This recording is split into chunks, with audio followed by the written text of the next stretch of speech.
Los tiempos que se avecinan serán radicalmente diferentes de los que hemos experimentado en nuestra época, aunque similares a épocas anteriores. ¿Cómo lo sé? Porque siempre lo han sido.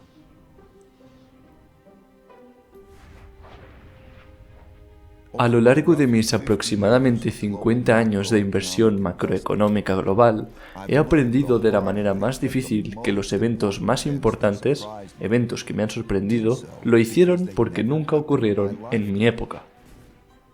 Estas dolorosas sorpresas me llevaron a estudiar los últimos 500 años de historia en busca de situaciones similares, donde vi que efectivamente habían sucedido muchas veces antes con las subidas y bajadas de los holandeses, británicos y los imperios de Estados Unidos. Y cada vez que lo hacían, era una señal del cambio del orden mundial. Este estudio me enseñó valiosas lecciones que te voy a pasar a ti de manera destilada. Puedes encontrar la versión completa en mi libro.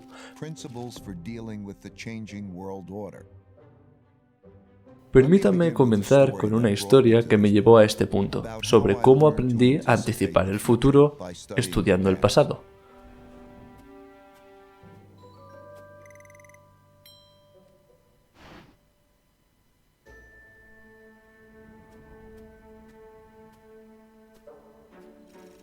En 1971, cuando era un joven empleado en el piso de la bolsa de York, los Estados Unidos se quedaron sin dinero y dejaron de pagar sus deudas. Así es, los Estados Unidos se quedaron sin dinero. ¿Cómo? Bueno, en ese entonces el oro era el dinero utilizado en las transacciones entre países.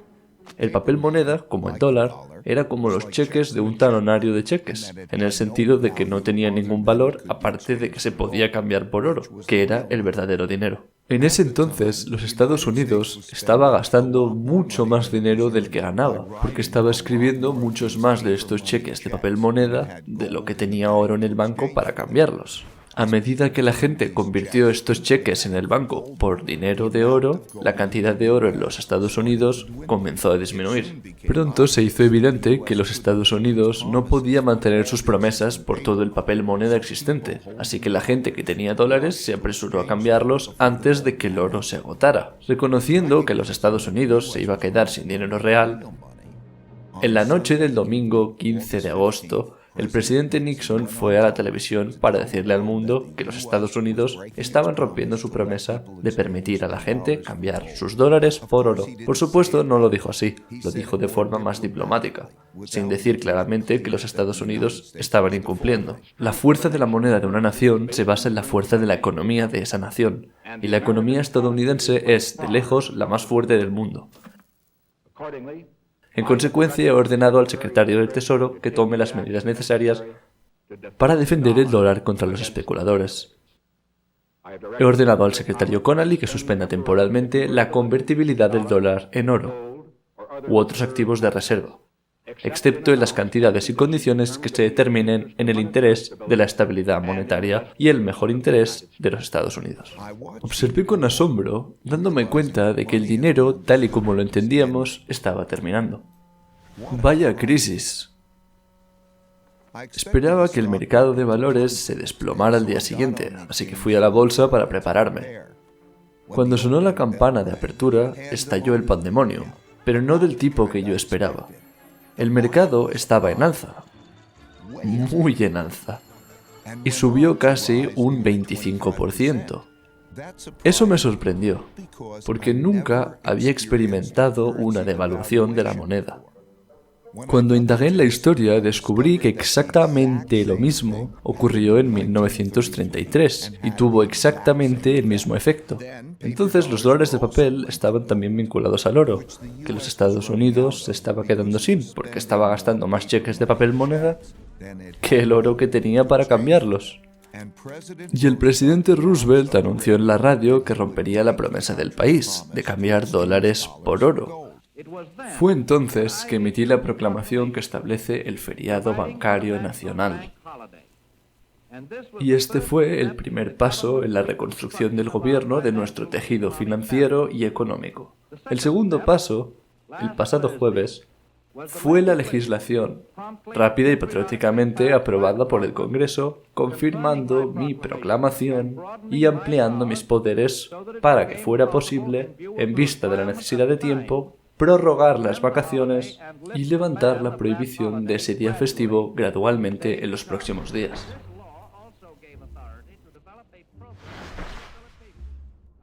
En ambos casos, romper el vínculo con el oro permitió a los Estados Unidos continuar gastando más de lo que ganaba, simplemente imprimiendo más dólares de papel.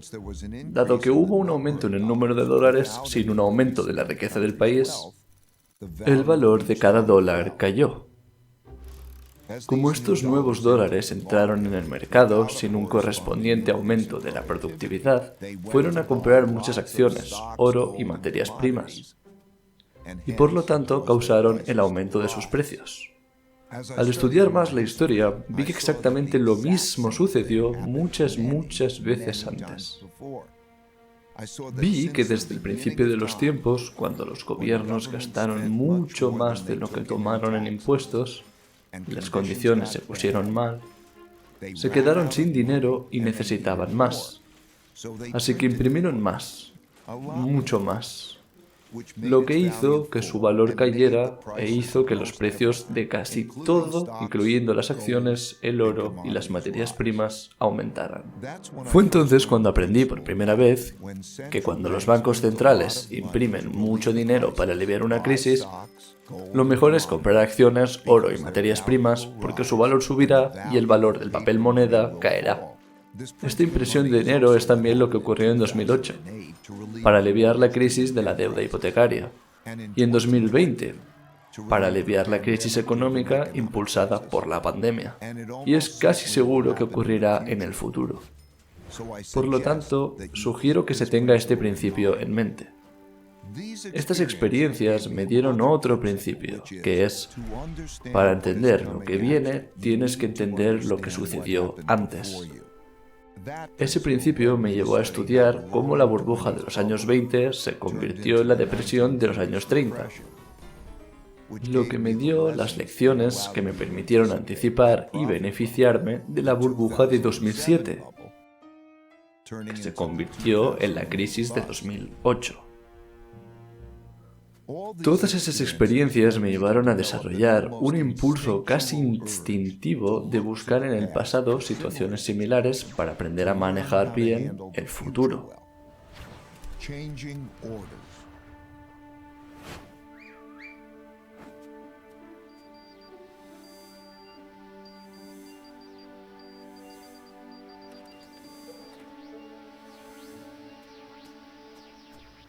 En los últimos años, tres grandes cosas que no habían sucedido en mi época me impulsaron a hacer este estudio.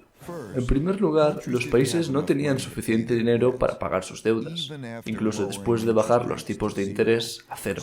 Así que sus bancos centrales comenzaron a imprimir mucho dinero para hacerlo. En segundo lugar, surgieron grandes conflictos internos, debido a las crecientes diferencias de riqueza y valores. Esto se manifestó en el populismo político y la polarización entre la izquierda, que quiere redistribuir la riqueza, y la derecha, que quiere defender a los que poseen la riqueza. Y tercero, el aumento del conflicto externo, entre una gran potencia en ascenso y la gran potencia líder, como está sucediendo ahora con China y Estados Unidos. Así que miré hacia atrás. Vi que todo esto había sucedido muchas veces antes, y casi siempre nos llevó a cambios de órdenes nacionales y mundiales. La última vez que esta secuencia ocurrió fue de 1930 a 1945. ¿Qué es exactamente un orden?, podrías preguntarte. Es un sistema de gobierno para las personas que se tratan entre sí. Hay órdenes internos para gobernar dentro de los países, típicamente establecidos en las constituciones, y hay un orden mundial para gobernar entre países, que suele estar recogido en los tratados. Los órdenes internos cambian en diferentes momentos que los órdenes mundiales, aunque ya sea dentro o entre países, estos órdenes suelen cambiar después de las guerras. Guerras civiles dentro de los países. guerras internacionales entre países. Ocurren cuando las nuevas fuerzas revolucionarias derrotan a los viejos órdenes débiles. Por ejemplo, el orden interno de los Estados Unidos fue establecido en la Constitución en 1789, después de la Revolución Americana, y sigue funcionando hoy en día, incluso después de la Guerra Civil Americana. Rusia se deshizo de su antiguo orden y estableció uno nuevo, con la Revolución Rusa en 1917, que terminó en 1991, con una revolución relativamente poco sangrienta. China comenzó su actual orden interno en 1949, cuando el Partido Comunista Chino ganó la Guerra Civil. Ya se entiende la idea. El actual orden mundial, comúnmente llamado el orden mundial americano, formado después de la victoria aliada en la Segunda Guerra Mundial, cuando los Estados Unidos emergieron como la potencia mundial dominante. Se estableció en acuerdos y tratados para el funcionamiento de la gobernanza mundial y los sistemas monetarios. En 1944, el nuevo sistema monetario mundial fue establecido en el acuerdo de Bretton Woods y estableció el dólar como la principal moneda de reserva del mundo. Una moneda de reserva es una moneda que es comúnmente aceptada en todo el mundo, y tener una es un factor clave para que un país se convierta en el imperio más rico y poderoso. Con un nuevo poder dominante y sistema monetario establecido, comienza un nuevo orden mundial. Estos cambios tienen lugar en un ciclo eterno y universal que yo lo llamo el Gran Ciclo.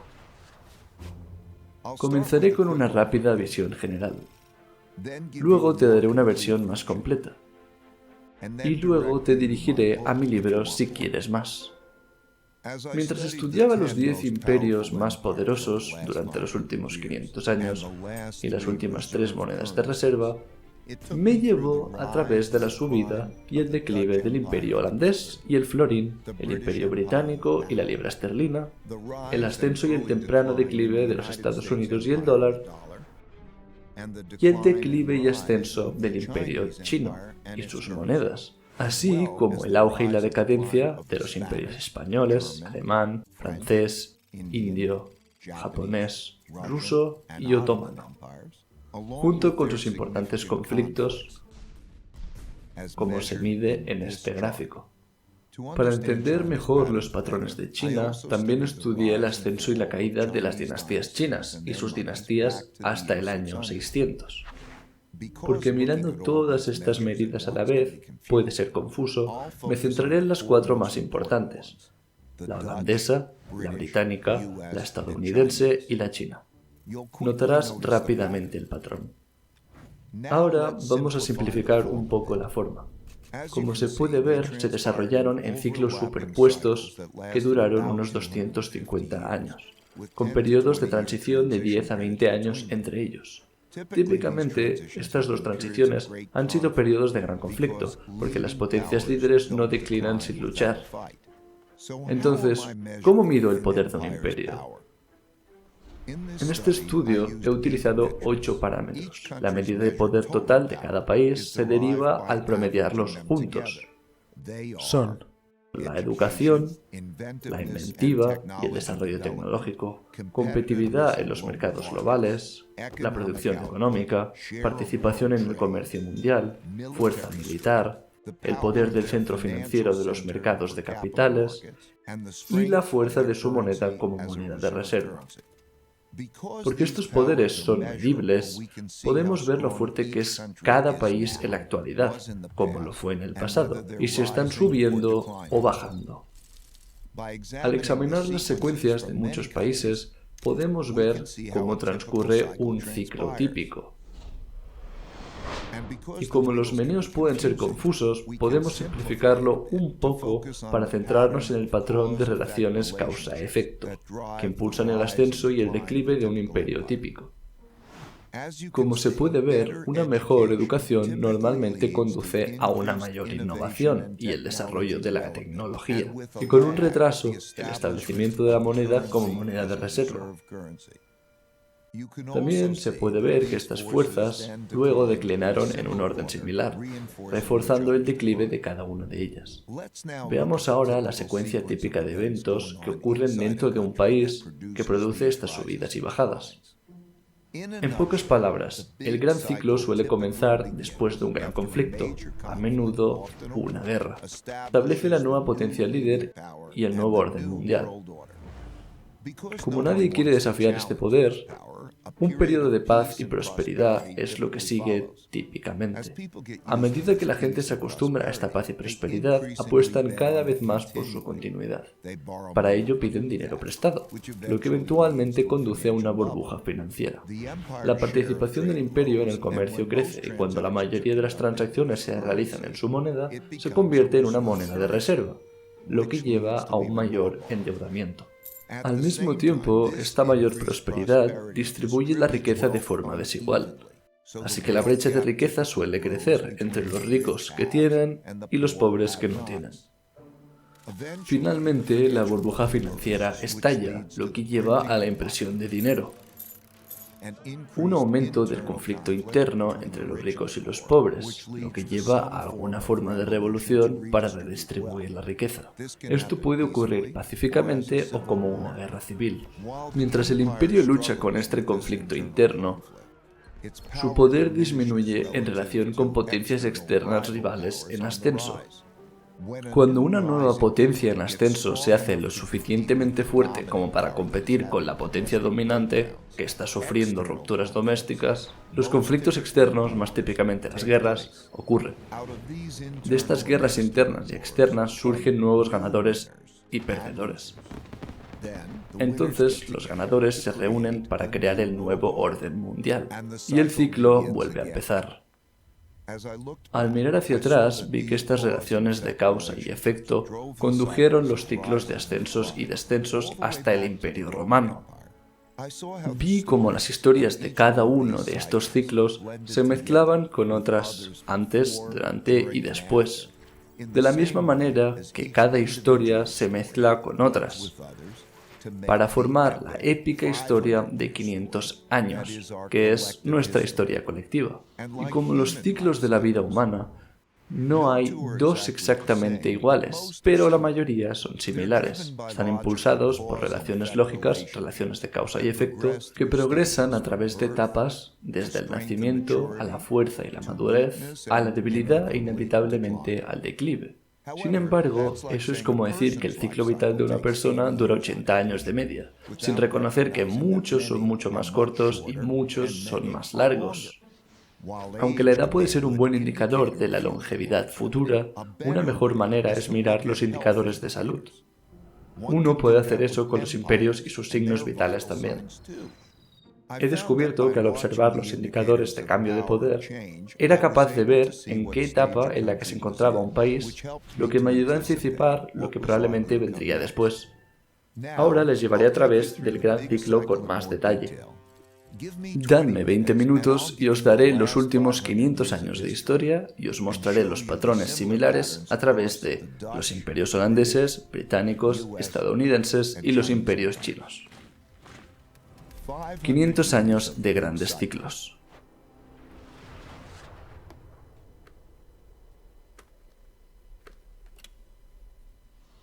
Voy a describir el ciclo típico dividiéndolo en 3 fases: el ascenso, la cima y el declive. El ascenso. Los nuevos órdenes exitosos que suben, tanto internos como externos, suelen ser iniciados por poderosos líderes revolucionarios, haciendo 4 cosas. Primero, ganan el poder, ganando más apoyo que la oposición. Segundo, consolidan el poder convirtiendo, debilitando o eliminando a la oposición, para que no se interpongan en su camino. En tercer lugar, establecen sistemas e instituciones que hacen que el país funcione bien. Y cuarto, eligen bien a sus sucesores o crean sistemas que lo hacen. Porque un gran imperio requiere muchos grandes líderes durante varias generaciones. En esta etapa, poco después de ganar la lucha, normalmente había un periodo de paz y creciente prosperidad, porque el liderazgo es claramente dominante y tiene un amplio apoyo por lo que nadie quiere luchar contra él. Durante esta fase, los líderes del país tienen que diseñar un sistema excelente para aumentar la riqueza y el poder del país. En primer lugar, para ser grandes deben tener una educación fuerte. que no es solo enseñar conocimientos y habilidades, sino también un carácter fuerte, civismo y ética de trabajo. Esto se suele enseñar en la familia, las escuelas y las instituciones religiosas. Eso proporciona un saludable respeto por las normas y las leyes, el orden en la sociedad, la baja corrupción y les permite unirse detrás de un propósito común y trabajar bien juntos. Al hacer esto, pasan cada vez más de la producción de productos básicos a la innovación e invención de nuevas tecnologías.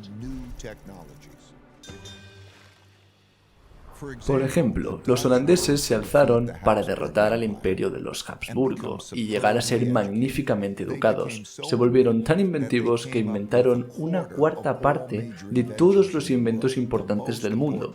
El más importante de ellos fue la invención de los barcos, que podían viajar alrededor del mundo para recoger grandes riquezas, y la invención del capitalismo como lo conocemos hoy en día, para financiar esos viajes.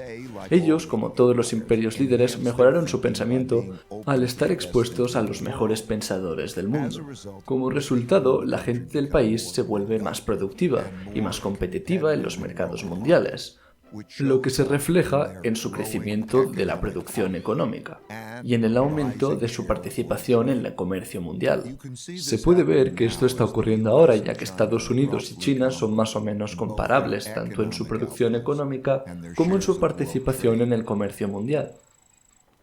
A medida que los países comercian más globalmente, deben proteger sus rutas comerciales y sus intereses extranjeros de los ataques. Por ello desarrollan una gran fuerza militar. Si se hace bien, este ciclo virtuoso conduce a un fuerte crecimiento de los ingresos, que puede ser utilizado para financiar las inversiones en educación, infraestructura e investigación y desarrollo. También pueden desarrollar sistemas para incentivar y potenciar a aquellos que tienen la capacidad de hacer o tomar riqueza. En todos estos casos, los imperios más exitosos utilizaron un enfoque capitalista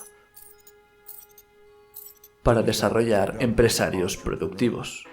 Incluso China, que está dirigida por el Partido Comunista Chino, utilizó una forma de este enfoque capitalista.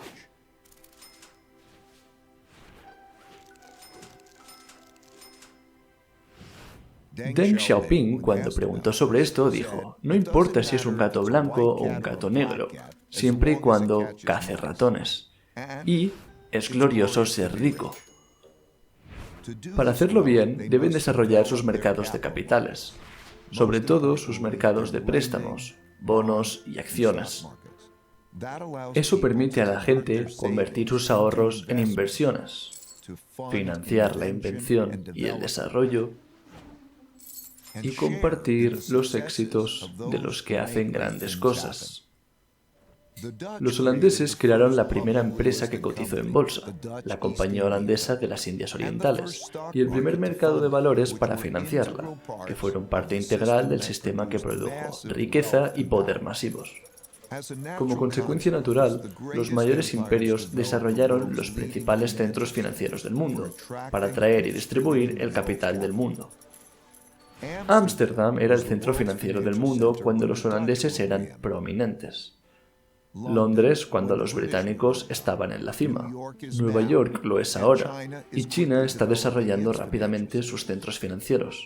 Lo más importante es que los capitalistas, los gobiernos y los militares deben trabajar juntos. No solo los holandeses trabajaron bien juntos, sino que eran uno. La Compañía Holandesa de las Indias Orientales se le concedió el monopolio comercial y tenía su propio ejército militar, sancionado oficialmente, para salir a los mercados globales para hacer y tomar riqueza. Los británicos siguieron con la Compañía Británica de las Indias Orientales y tuvieron una coordinación similar de su gobierno, negocios y las operaciones militares. El complejo militar industrial de Estados Unidos siguió su ejemplo, al igual que el sistema chino actual. A medida que el país se convierte en el mayor imperio comercial internacional, sus transacciones pueden ser pagadas con su moneda, convirtiéndola en el medio de trueque mundial preferido. Y, como su moneda es tan ampliamente aceptada y utilizada con frecuencia, la gente de todo el mundo quiere ahorrar en ella, convirtiéndola en la preferida de la riqueza y, por tanto, la principal moneda de reserva del mundo. El florín era la principal moneda de reserva del mundo cuando los holandeses lideraban el comercio mundial. La libra lo era cuando los británicos.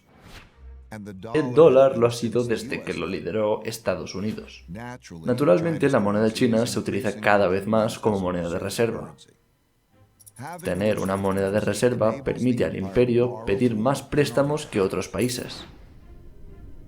Esa ventaja es enorme. Piénsalo.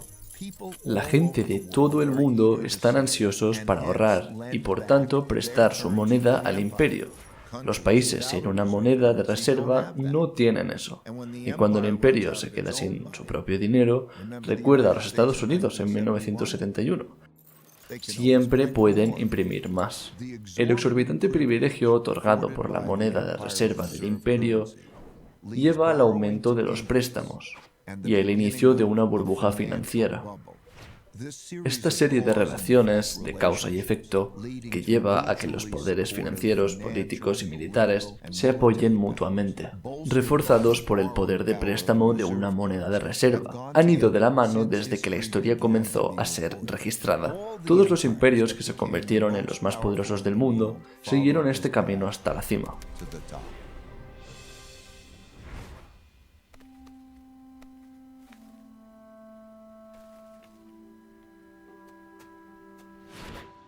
Mientras que en la fase superior, la mayoría de estas fortalezas se mantienen, incrustadas en los frutos de su éxito, están las semillas de su declive. Por regla general, a medida que la gente de estos países ricos y poderosos ganan más, eso los hace más caros y menos competitivos, en relación con la gente de otros países, que están dispuestos a trabajar por menos. Al mismo tiempo, los habitantes de otros países copian naturalmente los métodos y tecnologías de la potencia líder, lo que reduce aún más la competitividad de la primera potencia. Por ejemplo, los constructores navales británicos tenían trabajadores menos costosos que los constructores de barcos holandeses, así que contrataron a diseñadores holandeses para diseñar mejores barcos, que fueron construidos por trabajadores británicos menos costosos, haciéndolos más competitivos, lo que llevó a los británicos a subir y al declive de los holandeses. Además, a medida que la gente se enriquece, tienden a no trabajar tan duro, disfrutan más del ocio, persiguen las cosas más finas y menos productivas de la vida, y en extremo se vuelven decadentes. Los valores cambian de generación a generación durante el ascenso a la cima, de aquellos que tuvieron que luchar para alcanzar la riqueza y el poder a los que la heredaron. Estos últimos están menos curtidos y están acostumbrados a la vida fácil, lo que los hace más vulnerables a los desafíos. La época dorada del Imperio holandés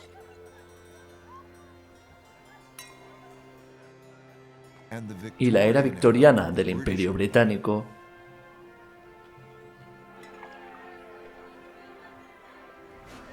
fueron periodos de gran prosperidad. A medida que la gente se acostumbra a que le vaya bien, apuestan cada vez más por la continuidad de los buenos tiempos y piden dinero prestado para hacerlo, lo que hace crecer las burbujas financieras. Naturalmente, las ganancias financieras son desiguales, así la brecha de riqueza crece. Las brechas de riqueza se autorrefuerzan, porque los ricos utilizan sus mayores recursos para reforzar sus poderes. Por ejemplo, dan mayores privilegios a sus hijos, como una mejor educación, e influyen en el sistema político a su favor. Esto hace que las brechas en valores, política y las oportunidades crezcan entre los ricos que tienen y los pobres que no tienen. Los menos favorecidos sienten que el sistema es injusto, por lo que los resentimientos crecen. Pero mientras el nivel de vida de la mayoría de la gente siga aumentando, estas diferencias de resentimiento no se convierten en conflictos. Tener la moneda de reserva del mundo conduce inevitablemente a un endeudamiento excesivo y contribuye a que el país acumule grandes deudas con los prestamistas extranjeros. Si bien esto aumenta el poder adquisitivo a corto plazo, debilita la salud financiera del país y debilita la moneda a largo plazo. En otras palabras, cuando el endeudamiento y el gasto son fuertes, el imperio parece muy fuerte, pero sus finanzas en realidad están debilitándose. El endeudamiento sostiene el poder del país más allá de sus fundamentos, financiando tanto el sobreconsumo interno como los conflictos militares internacionales necesarios para mantener el imperio. Inevitablemente el coste de mantener y defender el imperio se vuelve mayor que los ingresos que aporta, así que tener un imperio deja de ser rentable. Por ejemplo, el imperio holandés se extendió demasiado por el mundo y luchó en una guerra tras otra cada vez más cara con los británicos y otras potencias europeas para proteger su territorio y sus rutas comerciales. El imperio británico, de manera similar, se volvió masivo, burocrático, y perdió sus ventajas competitivas a medida que las potencias rivales, particularmente Alemania, se dispararon, lo que llevó a una cada vez más costosa carrera armamentística y la guerra mundial. Estados Unidos ha gastado unos 8 billones de dólares en guerras extranjeras y sus consecuencias desde el 11S, y trillones más para otras operaciones militares y para apoyar las bases militares en 70 países. Y todavía no está gastando lo suficiente para apoyar su competición militar contra China, en la zona que rodea a China. En este ciclo, los países más ricos eventualmente se endeudan más al pedir prestado a los países pobres que ahorran más. Es uno de los primeros signos de un cambio de riqueza y poder. Esto comenzó en los Estados Unidos en la década de 1980, cuando tenía una renta per cápita 40 veces la de China, y comenzó a pedir préstamos a los chinos que querían ahorrar en dólares, porque el dólar era la moneda de reserva del mundo. Del mismo modo, los británicos pidieron prestado mucho dinero de sus colonias mucho más pobres, y los holandeses hicieron lo mismo en su momento. Si el imperio comienza a quedarse sin nuevos prestamistas, los que tienen su moneda comienzan a buscar vender y salir en lugar de comprar, ahorrar, prestar y entrar.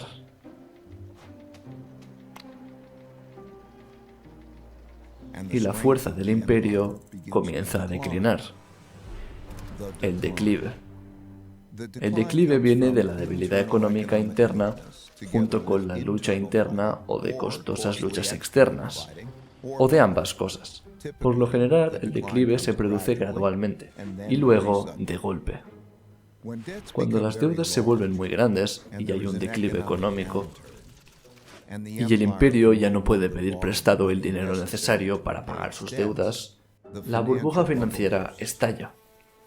Esto crea grandes dificultades internas y obliga al país a elegir entre el impago de sus deudas o imprimir una gran cantidad de dinero nuevo. Siempre se opta por imprimir mucho dinero nuevo. Al principio gradualmente y finalmente de forma masiva. Eso devalúa la moneda y aumenta la inflación.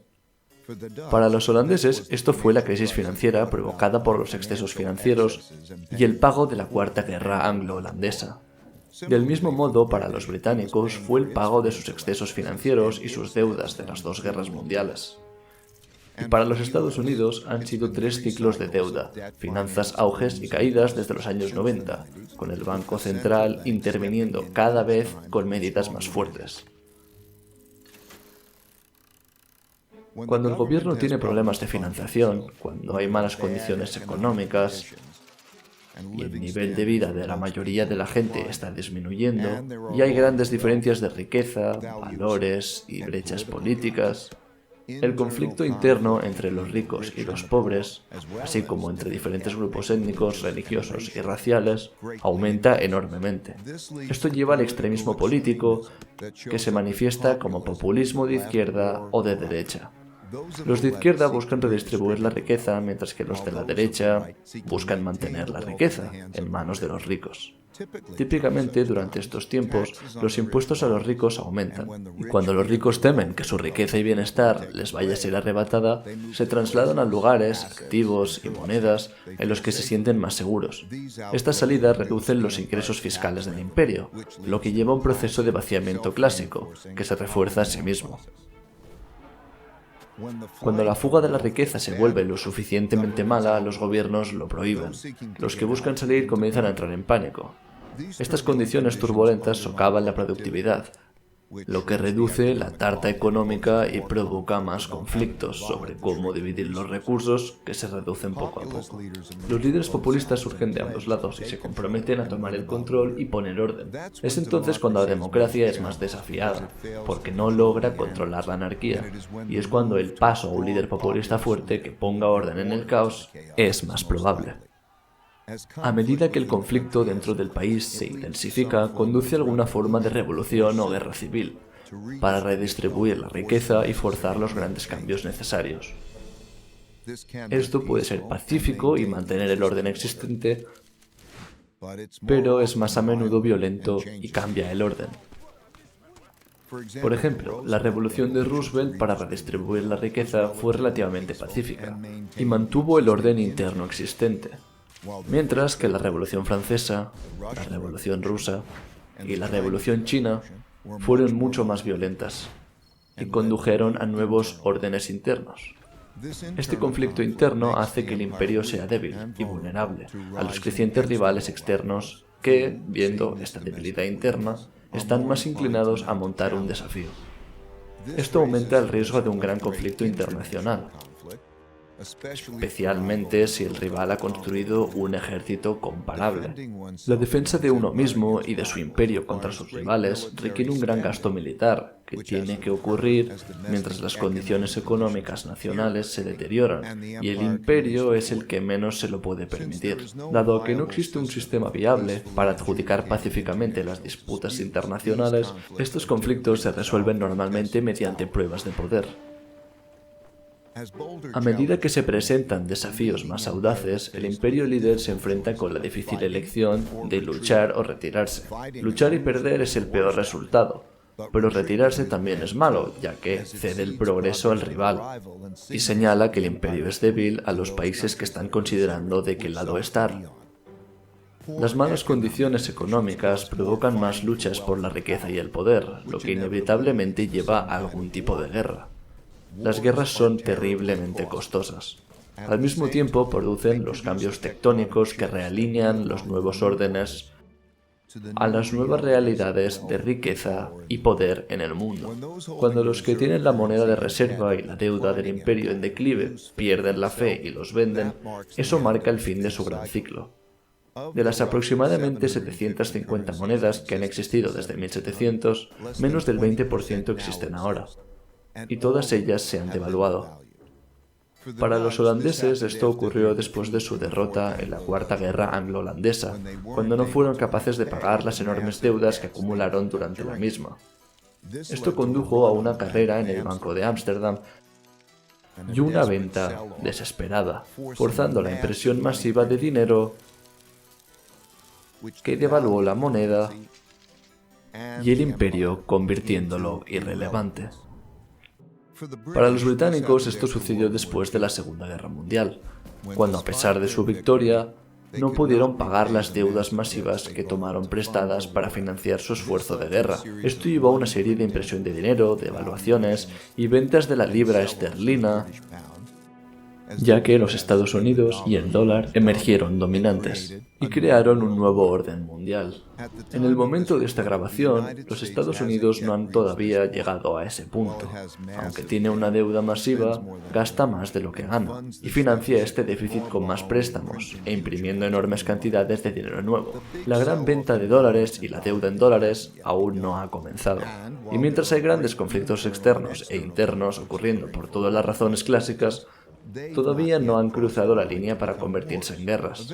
Eventualmente, fuera de estos conflictos, sean violentos o no, surgen nuevos ganadores que se reúnen y reestructuran las deudas y los sistemas políticos de los perdedores y establecen el nuevo orden mundial. Entonces el viejo ciclo y el imperio terminan y comienza el nuevo, y lo hacen todo de nuevo.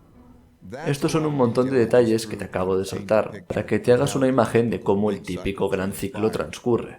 Por supuesto, no todos ellos transcurren exactamente de esta manera, pero la mayoría lo hacen, tanto que parece que las historias de subidas y bajadas se mantienen esencialmente igual. Y lo único que cambia son las ropas que llevan los personajes y las tecnologías que utilizan. Entonces, ¿hacia dónde nos dirigimos?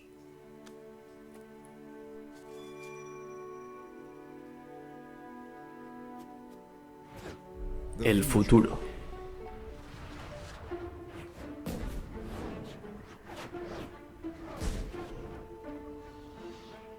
La mayoría de los imperios tienen su tiempo en el sol e inevitablemente caen. Revertir un declive es difícil porque requiere deshacer mucho que ya se ha hecho, pero es posible. Mirando estos indicadores, es bastante fácil ver en qué etapa del gran ciclo se encuentra un imperio, cómo es su estado de forma y si su condición está mejorando o empeorando,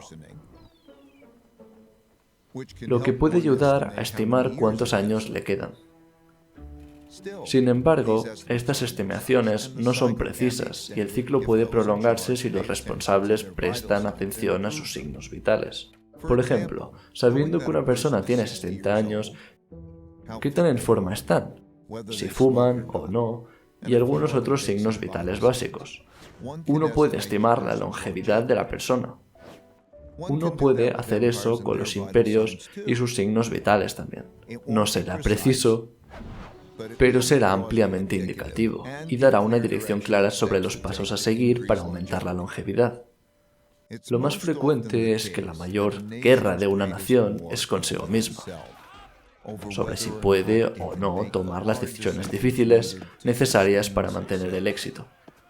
En cuanto a lo que tenemos que hacer, se reduce a solo dos cosas: ganar más de lo que gastamos y tratar bien a los demás.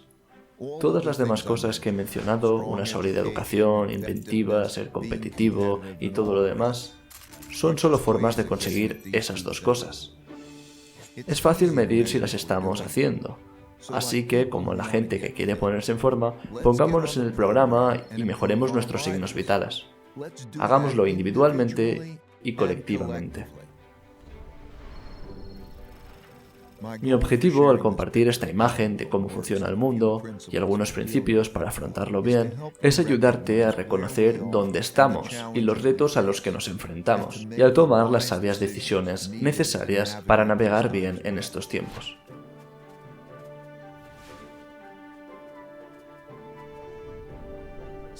Como hay mucho más que discutir y estamos fuera de tiempo, puedes aprender más en mi libro y espero con interés continuar esta conversación en economicprinciples.org y en las redes sociales. Gracias y que la fuerza de la evolución os acompañe.